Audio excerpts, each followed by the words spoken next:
Hello and welcome to this week's edition of the Lewis Round F1 Update. We've got the Barcelona test coming on right now and much more.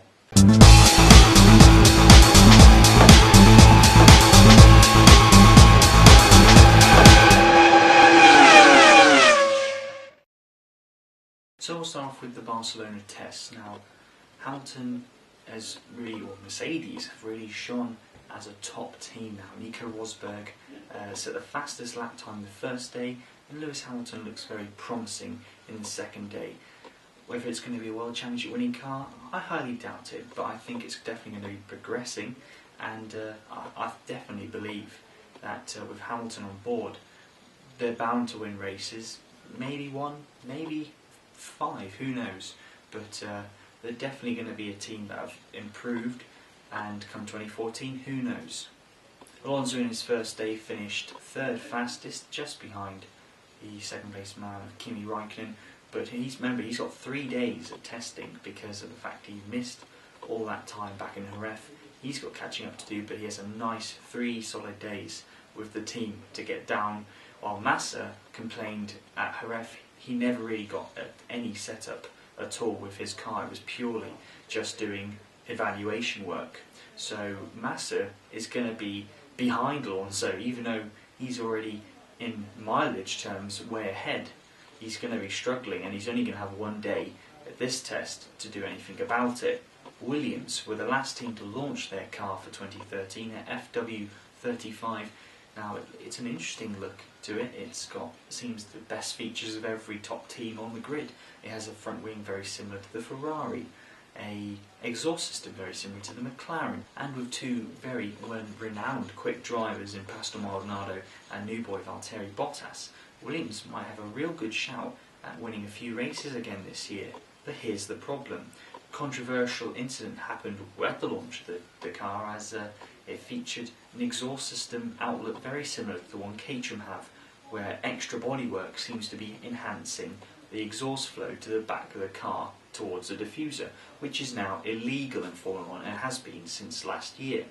Williams acknowledged, their technical director, he acknowledged the Caterham one was illegal, but he felt his system was still legal and the FIA would be fine with it. The FIA have seemed to have put an opinion that it is illegal. They've agreed with the teams, but there hasn't been clarification. It's just been officials saying yes, it's illegal. And Ted Kravitz, who's a renowned pit lane reporter with BBC, ITV and now with Sky, he agreed. He could see where Williams was coming from, but it was still, he felt, FIA were going to make it illegal. However, both Caterham and Williams can still use that system in testing because it's not part of the Formula 1 World Championship. So if they were to race in Melbourne, they stand a chance of being excluded. But because it's testing, nothing is being challenged, they're okay to use it for now while they seek clarification from the governing body, the FIA. Force India is still without a team driver alongside Paul di Resta. However, they seem to be heading for a shootout with Jules Bianchi and their former employee Adrian Sutil. Now, Adrian Sutil left in 2011 as he was replaced by their test driver and a successful replacement in Nico Hülkenberg. Sutil, though, seemed to be a very strong driver, and particularly at the end of the year, similar to how Hülkenberg was starting to beat Paul di Resta. So I think Sutil would be a great driver for Force India. He's got experience, he's been in the team for a long time, so it would definitely be easier for him to get up to grips with Formula 1, whilst Jules Bianchi, you have an unknown. He's never been in Formula 1, shows very promising potential from his experience and from seeing him in the junior series of GP2 and last year World Series by Renault.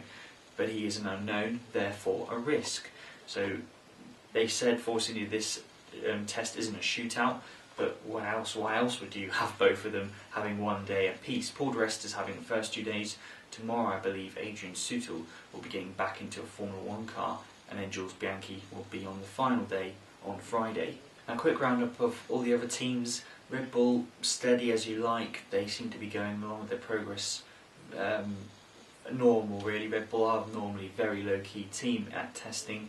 However, some key people, Gary Anderson believes the Red Bull car in Jerez, particularly anyway, wasn't that quick. Very early to say Red Bull are going to be behind everyone, which is probably not the case, who knows, but it might be.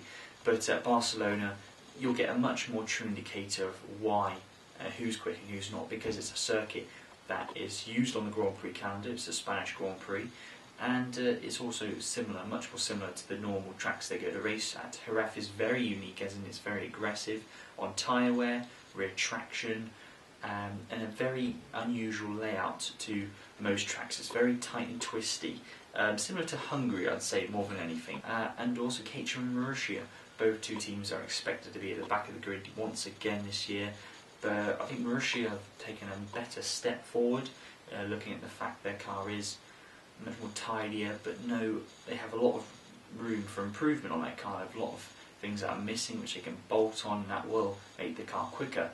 As for Caterham, they've already got a lot of these things on their car because of the fact they haven't changed the car itself as much. It's very much an evolution, an upgrade of last year's car, rather than a whole, how Marussia have done, a whole body looked from the bottom up, and it's a basic car at the moment, but it has the potential to improve a lot.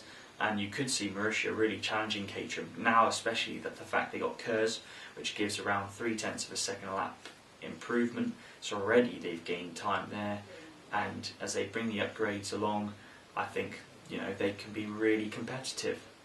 Well, that's it for this week's Lewis Round F1 update. Thank you very much for watching. I'll be back next week for more. Until then, have a great week.